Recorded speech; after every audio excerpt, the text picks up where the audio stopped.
कोल्हापूर महापालिकेच्या नोंदीनुसार पाणीपट्टी आणि घरभाड्याची थकबाकी मोठ्या प्रमाणात वाढली आहे. त्यामुळे थकबाकीदारांविरोधात कडक कारवाई करत अनधिकृत आणि थकबाकी नळ कनेक्शन तोडणे, मिळकतींवर बोजा चढवणे अशी धडक मोहीम सुरू करण्यात आली आहे. महापालिकेकडे असलेल्या पाणीपट्टीच्या थकबाकीत शासकीय विभागांचाही मोठा वाटा आहे. सुमारे 15 कोटी रुपयांची थकबाकी विविध शासकीय कार्यालयांकडे आहे.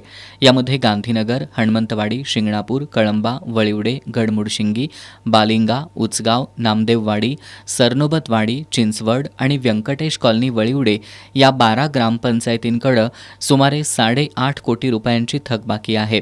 पाटबंधारे विभाग, शिवाजी विद्यापीठ, सार्वजनिक बांधकाम विभाग, जिल्हाधिकारी कार्यालय, CPR रुग्णालय, कळंबा कारागृह, जिल्हा परिषद, रेल्वे विभाग आणि टेलिफोन विभाग यांच्याकडूनही सुमारे 8.5 कोटी रुपयांची थकबाकी आहे. झोपडपट्टी भागातही सुमारे 8.5 कोटी रुपयांची पाणीपट्टी थकबाकी आहे. यावर्षी पाणी बिल वसुलीचं 87 कोटी रुपयांचं उद्दिष्ट ठेवण्यात आलं असून आत्तापर्यंत सुमारे 40 कोटी रुपयांची वसुली झाल्याची माहिती प्रभारी पाणीपट्टी अधीक्षक प्रशांत पंडत यांनी दिली. कोल्हापूर महानगरपालिका पाणी पुरवठा विभागामार्फत वसुलीची धडक मोहीम हाती घेण्यात आलेली आहे. याकामी माननीय प्रशासक मॅडम यांच्या आदेशानुसार 4 वसुली पथके स्थापन करण्यात आले असून सदर वसुली पथकामार्फत शहरातील विविध भागात जाऊन मोठमोठ्या थकबाकीदारांची थकबाकी वसूल करणे किंवा खंडित करणे, त्याचप्रमाणे जिथं अनधिकृत कनेक्शन असतील किंवा चोरून पाणी वापर अशा ठिकाणीसुद्धा कनेक्शन खंडित करून त्यांच्यावरती कायदेशीर कारवाई करण्याची मोहीम हाती घेण्यात आलेली आहे.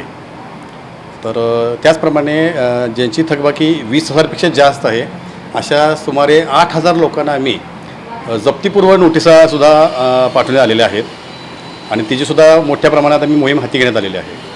तर या अनुषंगाने महापालिकेच्या वतीने आम्ही आवाहन करतो की पाणीपट्टी थकबाकीदारांनी त्यांची थकीत रक्कम लवकरात भरून कनेक्शन खंडित करणे, मिळकतीवर बोजा नोंद करणे यासारखे कटुप्रसंग टाळावेत. 20,000 रुपयांपेक्षा जास्त पाणीपट्टी थकवणाऱ्या सुमारे 8,000 मिळकतींवर बोजा चढवण्यासाठी नोटिसा पाठवण्यात आल्यात.